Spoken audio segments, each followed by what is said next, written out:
उपराष्ट्रपति पद के लिए सीपी राधाकृष्णन होंगे एनडीए के उम्मीदवार। जेपी नड्डा ने किया ऐलान। वर्तमान में महाराष्ट्र के हैं राज्यपाल।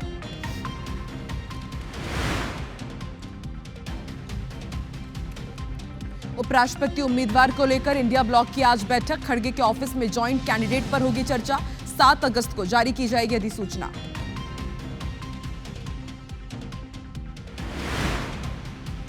वोट चोरी शब्द संविधान का सबसे बड़ा अपमान। चुनाव आयोग ने राजनीतिक दलों पर लगाया भ्रम फैलाने का आरोप। कहा 7 दिन में हलफनामा दे या मांगे माफी। सीएम डॉक्टर मोहन यादव के दिल्ली दौरे का आज दूसरा दिन। केंद्रीय मंत्रियों और बीजेपी के सीनियर नेताओं से करेंगे मुलाकात। सीएम विष्णुदेव साय का आज भिलाई दौरा। भिलाई के नए बीजेपी कार्यालय का करेंगे शुभारंभ। भिलाई नगर निगम के नए कार्यालय का भी करेंगे भूमि पूजन। तोमर ब्रदर्स के पास कोर्ट में पेश होने का आज अंतिम दिन। पेश न होने पर संपत्ति कुर्क करने की हो सकती है कार्रवाई।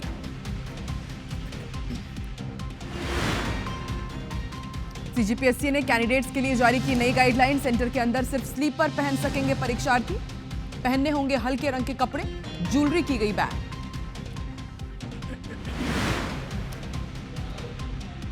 जांजगीर में खामोशी से आई मौत। होटल में खड़े खड़े गिरा था युवक। थम गई सांसें। घटना सीसीटीवी कैमरे में कैद।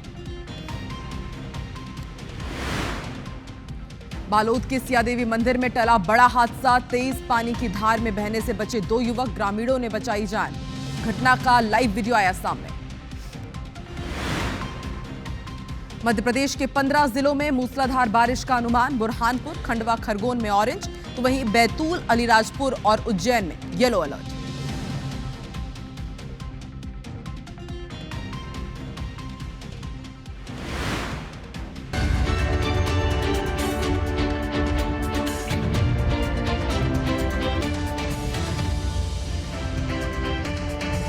नमस्कार, बहुत स्वागत है आप सभी का। आप देख रहे हैं IBC 24। मैं हूं आपके साथ आकांक्षा पांडे। हेडलाइंस के बाद अब नजर डालते हैं मेगा मॉर्निंग में 7 बजे की दूसरी बड़ी खबरों पर। ये 7 बड़ी खबरें ऐसी हैं जो आपके लिए जानना बेहद जरूरी है।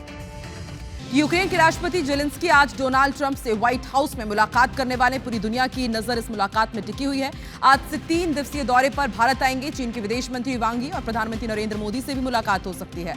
भारत के अंतरिक्ष यात्री और शुभांशु शुक्ला के ऐतिहासिक मिशन पर लोकसभा में आज विशेष चर्चा होने वाली है। इधर सुप्रीम कोर्ट में ऑनलाइन सट्टेबाजी बंद करने की मांग को लेकर सुनवाई होनी है। इधर त्रिपुरा हाईकोर्ट आज 10,000 से ज्यादा बर्खास्त शिक्षकों के मामले में सुनवाई करने जा रहा है। इधर कोच्चि में टेक ऑफ से पहले एयर इंडिया प्लेन में खराबी का मामला फिर सामने आया है। दिल्ली जाने वाली फ्लाइट रद्द कर दी गई और दिल्ली में यमुना का जल स्तर बढ़ सकता है। हथिनीकुंड बैराज के सभी 18 गेट खोल दिए गए हैं। तो इन तमाम खबरों का अपडेट आप तक पहुंचाएंगे। सबसे पहले रुक कर लेते हैं उत्तर प्रदेश के मेरठ का, जहां पर टोल कर्मियों की गुंडागर्दी सामने आई है। टोल प्लाजा पर जवान से मारपीट का मामला सामने आया है। टोल कर्मियों ने सेना के जवान को बेदम पीटा है। बताया जा रहा है कि टोल मांगने पर जवान ने आई कार्ड दिखाया और जब उस आई कार्ड को एक्सेप्ट नहीं किया गया तो मारपीट कर दी गई। टोल कर्मियों ने खंबे से बांधकर पिटाई की है। तो तस्वीरें आपकी टीवी स्क्रीन पर। उत्तर प्रदेश के मेरठ में आप देखिए टोल कर्मियों की दबंगई, उनकी गुंडागर्दी। टोल प्लाजा पर जवान से मारपीट का यह मामला सामने आया है। किस तरह से पोल में बांध करके सेना के जवान को पीटा जा रहा है। ये सेना के जवान हैं जो देश के बॉर्डर पर और इसके साथ ही पूरे देश की रक्षा करते हैं, लेकिन देखिए टोल कर्मियों की दबंगई के सामने बेबस नजर आ रहे हैं। टोल मांगने पर जवान ने आईडी कार्ड दिखाया अपना, उसे एक्सेप्ट नहीं किया गया। उल्टा सेना के जवान के साथ मारपीट की गई है। टोल कर्मियों ने खंबे से बांध करके बेदम पीटा। अब ये तस्वीरें तेजी से वायरल हो रही है। देखने वाली बात होगी कि इन टोल कर्मियों के खिलाफ क्या एक्शन लिया जाता है, लेकिन ये तस्वीरें तेजी से वायरल हो रही है और किस तरह से टोल कर्मियों की दबंगई आए दिन पूरे देश में सामने आती है। एक बार फिर से इसकी वानगी आपके सामने है।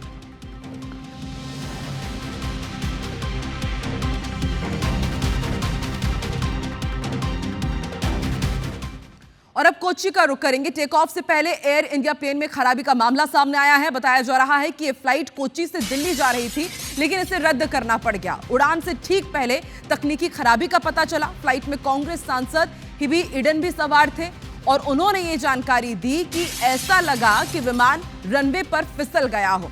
तो केरल के कोच्चि एयरपोर्ट पर सोमवार रात बताया जा रहा है कि एयर इंडिया के प्लेन में टेक ऑफ से पहले खराबी आ गई, गड़बड़ी हुई तकनीकी कुछ। ये फ्लाइट कोच्चि से दिल्ली जाने वाली थी और फिर फ्लाइट ही कैंसिल करनी पड़ गई। फ्लाइट संख्या अगर बताएं तो AI-504 में उड़ान भरने के दौरान तकनीकी खराबी का पता चला और फिर उसके बाद कॉकपिट क्रू ने प्रोटोकॉल का पालन करते हुए उड़ान नहीं भरने का फैसला किया। विमान को रखरखाव जांच के बाद वापस बेस में ले जाया गया है। तो एक बार फिर से एक और विमान में तकनीकी खराबी आई है, लेकिन राहत की बात यह रही कि टेक ऑफ से पहले ही इस तकनीकी खराबी के बारे में जानकारी मिल गई और उसके बाद फिर इस फ्लाइट को रद्द कर दिया गया। इसमें एक सांसद भी सफर कर रहे थे, हिबी इंडन। उन्होंने ये जानकारी दी कि ऐसा लगा कि जैसे रनवे पर विमान फिसल गया हो। लेकिन सबसे बड़ी बात यह है कि अब जो एयर इंडिया में सफर करने वाले यात्री हैं, उनकी जान लगातार सांसद में फंसी हुई है, क्योंकि आए दिन इस तरह की तस्वीरें, इस तरह की खबरें सामने आ रही हैं कि फ्लाइट में किस तरह से तकनीकी खराबी सामने आती है और यात्री अब डरे हुए हैं कि आखिर वो सफर करे तो करे कैसे।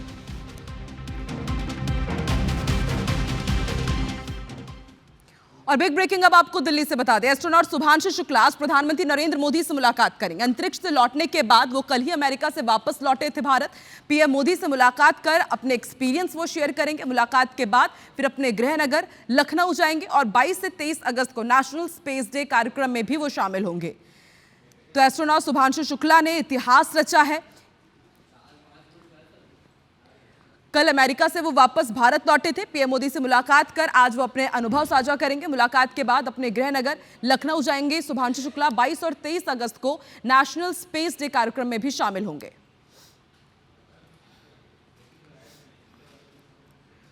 और बिग ब्रेकिंग अब आपको दिल्ली से बता दें, इंडिया गठबंधन के नेताओं की आज बड़ी बैठक दिल्ली में होने जा रही है। एआईसीसी चीफ खरगे के ऑफिस में सुबह 10:15 बजे ये बैठक होगी। खरगे के ऑफिस में उपराष्ट्रपति पद के लिए जॉइंट कैंडिडेट पर चर्चा होगी।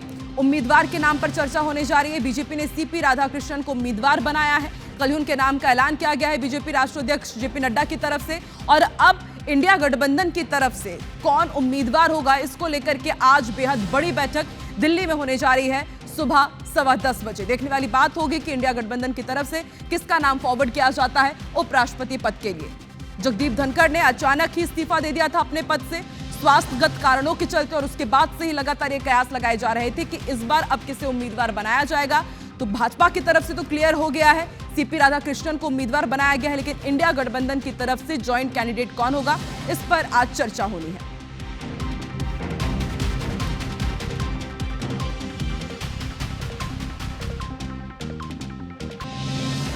तो जैसा कि हमने आपको बताया कि सीपी राधाकृष्णन एनडीए के उपराष्ट्रपति उम्मीदवार होंगे। बीजेपी संसदीय बोर्ड की बैठक में उनके नाम का फैसला किया गया है। बैठक में प्रधानमंत्री नरेंद्र मोदी भी मौजूद थे। पीएम मोदी की मौजूदगी में राधाकृष्णन के नाम पर मुहर लगाई गई। बीजेपी अध्यक्ष जेपी नड्डा ने उनके नाम का ऐलान किया है। प्रधानमंत्री नरेंद्र मोदी ने सीपी राधाकृष्णन को उपराष्ट्रपति पद के उम्मीदवार के रूप में नामित होने पर बधाई दी। उन्होंने सोशल मीडिया पर एक पोस्ट शेयर किया और लिखा कि उन्होंने अपनी लगन, विनम्रता और बुद्धिमत्ता से अपनी अलग पहचान बनाई है। अब आप भी जानना चाहते होंगे कि आखिर सीपी राधाकृष्णन कौन है और उनका राजनीतिक सफर कैसा रहा, तो हम आपको पूरी जानकारी दे देते हैं। सीपी राधाकृष्णन 20 अक्टूबर 1997 को तमिलनाडु के तिरुपुर में जन्मे थे। बिजनेस एडमिनिस्ट्रेशन में स्नातक हैं। 1974 में उन्हें जनसंघ की राज्य कार्यकारिणी के सदस्य के तौर पर यहां पर शामिल किया गया और 1996 में तमिलनाडु भाजपा के सचिव नियुक्त किए गए। फिर 1998-99 में 2 बार कोयम्बटूर से लोकसभा सांसद का उन्होंने चुनाव जीता और फिर साल 2004 में संयुक्त राष्ट्र महासभा को उन्होंने संबोधित भी किया था। ताइवान की पहली संसदीय शिष्टमंडल यात्रा में भी उन्होंने हिस्सा लिया था और साल 2004 से 2007 तक वो तमिलनाडु भाजपा के प्रदेश अध्यक्ष रहे और 18 फरवरी 2023 को झारखंड का राज्यपाल उन्हें नियुक्त किया गया था और फिलहाल वो महाराष्ट्र के राज्यपाल हैं। साल 2024 को महाराष्ट्र के गवर्नर के रूप में उन्होंने शपथ ली थी। मार्च 2024 से जुलाई 2024 तक उन्होंने तेलंगाना के राज्यपाल और पुडुचेरी के उपराज्यपाल का अतिरिक्त प्रभार भी संभाला था। उन्हें टेबल टेनिस, क्रिकेट और वॉलीबॉल का शौक है। ये तय हुआ कि हमारे उपराष्ट्रपति के प्रत्याशी के रूप में हमारे महाराष्ट्र के राज्यपाल श्री सीपी राधाकृष्णन जी, चंद्रपुरम पुन्नासामी राधाकृष्णन जी, उनको हम एनडीए का प्रत्याशी बनाएंगे। और बिग ब्रेकिंग आपको बता दें, चीन के विदेश मंत्री वांग यी का आज से 3 दिवसीय भारत दौरा होने वाला है। विदेश मंत्री एस जयशंकर और एनएसए अजीत डोभाल से मुलाकात करेंगे। ये मुलाकात बहुत खास होने जा रही है, बहुत अहम होने जा रही है, क्योंकि सीमा विवाद और माना जा रहा है कि द्विपक्षीय संबंधों को लेकर के ये बातचीत होगी और प्रधानमंत्री नरेंद्र मोदी से भी चीनी विदेश मंत्री वांग यी मुलाकात कर सकते हैं। तो एक तरफ भारत और चीन के बीच तनाव भरे रिश्ते, जिन्हें धीरे धीरे अब ठीक किया जा रहा है, बातचीत और बैठकों का दौर जारी, और इसी बीच चीन के विदेश मंत्री वांग यी 3 दिवसीय दौरे पर भारत पहुंचने वाले हैं। विदेश मंत्री एस जयशंकर, एनएसए अजीत डोभाल से तो उनकी मुलाकात होगी ही। इसके साथ ही माना जा रहा है कि प्रधानमंत्री नरेंद्र मोदी से भी वो मुलाकात कर सकते हैं। सीमा विवाद जो सबसे इंपॉर्टेंट है चीन और भारत के बीच, उसको लेकर के बातचीत होगी और दूसरे अहम मुद्दों पर भी द्विपक्षीय वार्ता हो सकती है।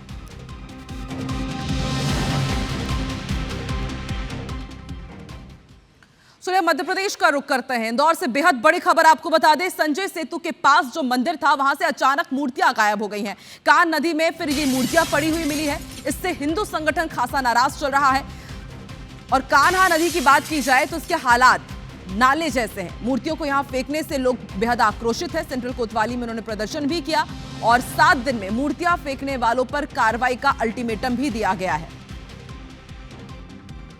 तो बिग ब्रेकिंग हम आपको बता रहे हैं, तस्वीरें आप देखिए। ये नाले जैसी ये नदी है जहां पर 7 मूर्तियों को फेंका गया। बताया जा रहा है कि संजय सेतु के पास जो मंदिर है वहां से इन मूर्तियों को पहले उठाया गया और फिर असामाजिक तत्वों ने इन्हें नाले में फेंक दिया। हालांकि ये कान्ही नदी है जो अब नाले का रूप धारण कर चुकी है। आप देख सकते हैं किस तरह से काला पानी है ये पूरा, और उसके बाद यहां से इन तमाम मूर्तियों को निकाला गया, इन्हें फिर साफ किया गया गंगा जल से। लेकिन हिंदू संगठन के जो लोग हैं काफी ज्यादा नाराज चल रहे हैं। उनका यह कहना है कि 7 दिन के अंदर जिन्होंने ये बदमाशी की है, इस तरह से उनके खिलाफ सख्त एक्शन होना चाहिए, नहीं तो फिर उग्र आंदोलन होगा।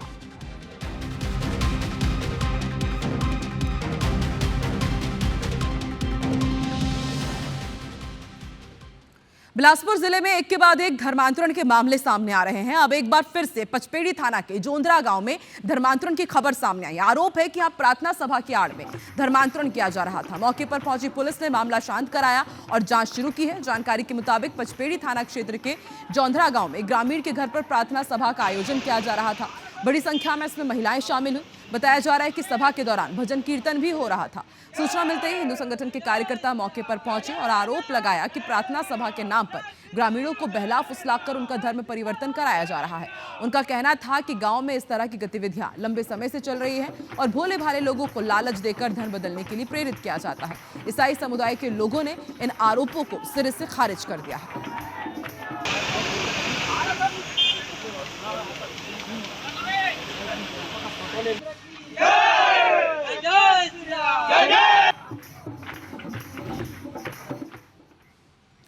मैहर जिले के बिगौड़ी गांव में हत्या के मामले को लेकर हालात बेकाबू हो गए हैं। तस्वीरें साफ बयां कर रही कि हालात कितने बदतर हैं।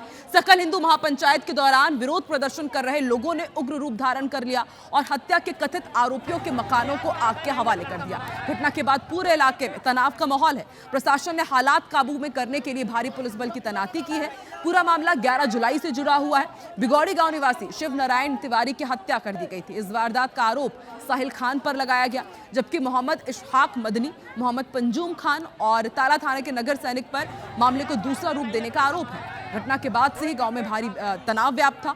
इसी बीच रविवार शाम हिंदू महासभा की ओर से सकल हिंदू महापंचायत में मृतक को न्याय दिलाने और दोषियों के खिलाफ कड़ी कार्रवाई की मांग उठी।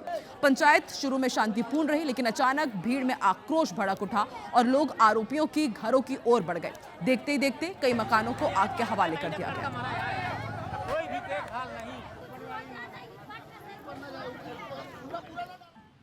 अर्चना की आस, जगह जगह तलाश। कटनी की अर्चना तिवारी को लापता हुए पूरे 11 दिन बीत चुके हैं, लेकिन अब तक अर्चना का कोई सुराग नहीं मिल पाया है। पुलिस का सर्च ऑपरेशन जारी है। जीआरपी के साथ वन विभाग की टीम भी तलाशने के लिए अब जंगल में उतर चुकी है। बुधनी ट्रैक पर घने जंगल में अर्चना की तलाश जारी है।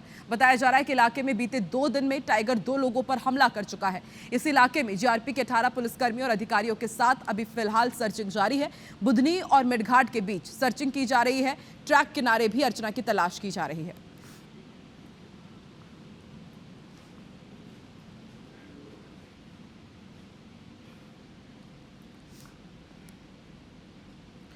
और अब आपको बलरामपुर लिए चलता है। यहां पर नशे में धुत शिक्षक का हाई वोल्टेज ड्रामा देखने को मिला है। शंकरगढ़ सामुदायिक अस्पताल में उसने तोड़फोड़ की है। शिक्षक का इलाज कराने के लिए परिजन अस्पताल लेकर के पहुंचे हुए थे, लेकिन ये महाशय नशे में इतने धुत थे कि इन्होंने अस्पताल में ही तोड़फोड़ शुरू कर दी।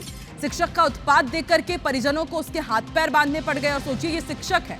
मौके पर पहुंची पुलिस के साथ भी गाली गलौज करते हुए नजर आए और फिर उसके बाद शंकरगढ़ पुलिस ने शिक्षक को गिरफ्तार किया है। पुलिस ने शिक्षक पर 9 धाराओं के तहत केस दर्ज किया है। ये तस्वीरें आप देखिए, ये शराबी शिक्षक है। आपको लगेगा कि ये कोई शराबखोर है, लेकिन ये शिक्षक है जो शराब के नशे में अस्पताल पहुंचते हैं। जब ये बहुत ज्यादा उत्पात मचाने लगे तो परिजनों को इनके हाथ पैर बांधने पड़े। परिजनों ने जब पुलिस को बुलाया तो ये पुलिस के साथ भी गाली गलौज करते हुए नजर आए। हाई वोल्टेज ड्रामा किया, अस्पताल में तोड़फोड़ की और फिर पुलिस ने इन्हें गिरफ्तार किया है। 9 धाराओं के तहत केस दर्ज किया गया। लेकिन एक बड़ा सवाल, कैसे शराबी शिक्षकों के हाथ में, आप सोचिए, छोटे छोटे बच्चे का भविष्य रहता है, लेकिन उसके बाद भी इस तरह की तस्वीरें कम होने का नाम नहीं ले रही है। आए दिन छत्तीसगढ़ में इसी तरह शराबी शिक्षकों की उत्पात की खबरें बेहद आम हो चली हैं।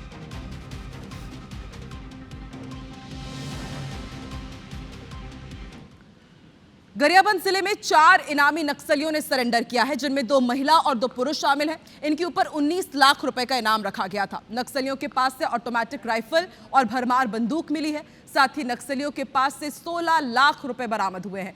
रायपुर रेंज के आईजी अमरीश मिश्रा ने बताया कि दीपक ने नक्सली संगठन के कई राज खोले हैं। नक्सली अपनी अंतिम लड़ाई लड़ रहे हैं और छोटे कैडर के नक्सली समर्पण ना करें, इसके लिए बड़े नक्सली उन पर दबाव बना रहे हैं, उन्हें डराते भी हैं। 4 माओवादी कार्यकर्ताओं ने आत्मसमर्पण किया है, जो पिछले 1 दशक से ज़्यादा से इस क्षेत्र में कार्यरत थे। चारों कार्यकर्ताओं ने बताया है कि जितने भी युवा और युवती अभी भी नक्सलियों के साथ चल रहे हैं इस क्षेत्र के, वो बंदूक की नोक पे उनके साथ काम कर रहे हैं। उनमें से अधिकांश लोग फ्रस्ट्रेटेड हैं, हिंसा के रास्ते पे नहीं चलना चाह रहे हैं, शासन की योजना से प्रभावित हैं और चाहते हैं कि जल्दी से बाहर आएँ। इन चारों पर 19 लाख का इनाम था, एक पर 8 लाख का, 2 पे 5 लाख का और एक पे 1 लाख। अभी नक्सली में परिस्थिति थोड़ा अभी अनुकूल है, मतलब रहने के समय में भी अभी उतना समय नहीं है। अगर अभी का परिस्थिति दुश्मन मतलब पुलिस लोग बहुत अभियान कर रहे हैं, इसलिए रहने का भी जगह उतना नहीं है और 3-4 बेर अपना डेरा को बदलना पड़ता है। और अब आपको मध्य प्रदेश का वेदर अपडेट बता देते हैं। भारी बारिश का अलर्ट जारी किया गया मध्य प्रदेश में 15 जिलों में मूसलाधार बारिश का अनुमान है। और ये जिले कौन से हैं ये भी आपको बता देते हैं। हरदा, बुरहानपुर, खंडवा, खरगोन में ऑरेंज अलर्ट जारी किया गया है। वहीं नर्मदापुरम, बैतूल, अलीराजपुर, उज्जैन में येलो अलर्ट जारी किया गया है। तो मध्य प्रदेश में एक बार फिर से मूसलाधार बारिश का दौर शुरू होने जा रहा है और कई जिलों में ऑरेंज और येलो अलर्ट जारी किया गया है।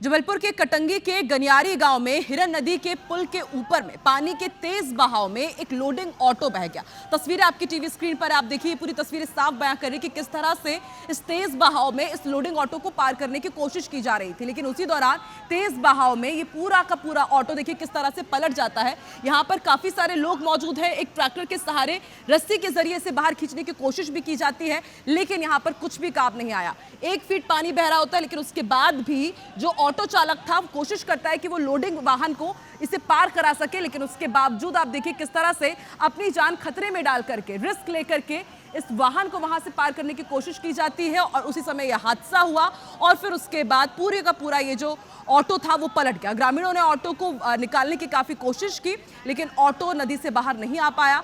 बताया जा रहा है कि हिरन नदी का ये पुल बारिश के शुरुआती दिनों में ही जलमग्न है। लोग जान जोखिम में डालकर उसे पार कर रहे हैं।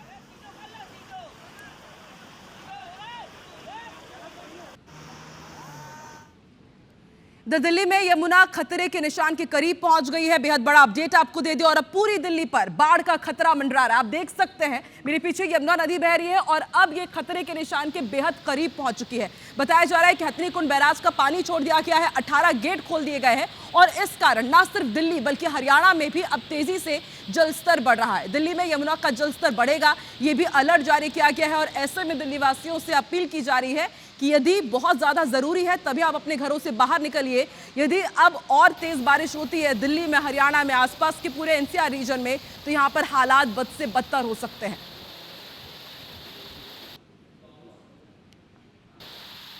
दिल्ली में यमुना नदी का जलस्तर तेजी से बढ़ रहा है। दिल्ली में यमुना खतरे के निशान के करीब पहुंच गई है, क्योंकि लगातार जो दूसरे बैराज हैं वहां से भी पानी छोड़ा जा रहा है और इस कारण यमुना नदी का जलस्तर तेजी से बढ़ रहा है। तस्वीरें आपकी टीवी स्क्रीन पर, यह हथनी कुंड बैराज है जिसके सभी 18 गेट खोल दिए गए हैं। इससे आप अंदाजा लगा सकते हैं कि इस वक्त दिल्ली में हालात किस तरह के हो चुके हैं।